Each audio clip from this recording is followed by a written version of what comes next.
Go. This is Custer's Last Stand by Tim and Evan.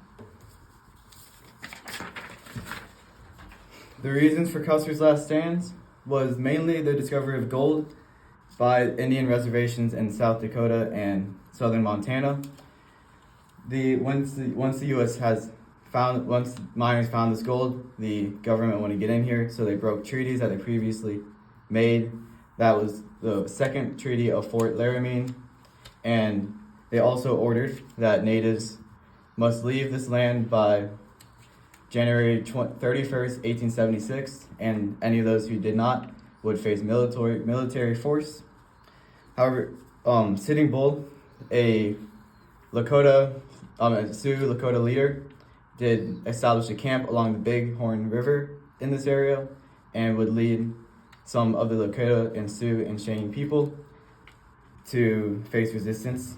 And General George Custer was a Civil War hero, and he was sent out to deal with any Native Americans inside this area. He brought 600 troops of the 7th Cavalry.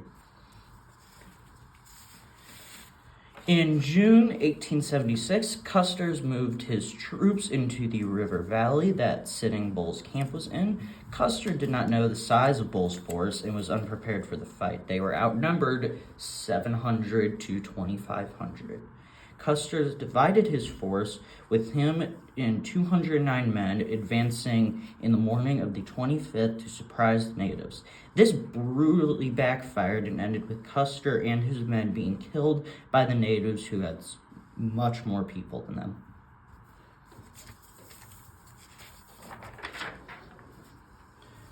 Once this result reached the newspapers that Custer and his men have died like a brutal death, the American people were not happy, and they wanted harsher punishments of the Native Americans, and they wanted to get rid of all of them in this area.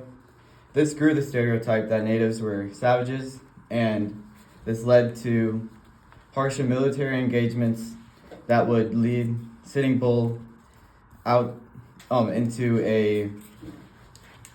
he would end up being captured in 1881 due to low food sources and supplies.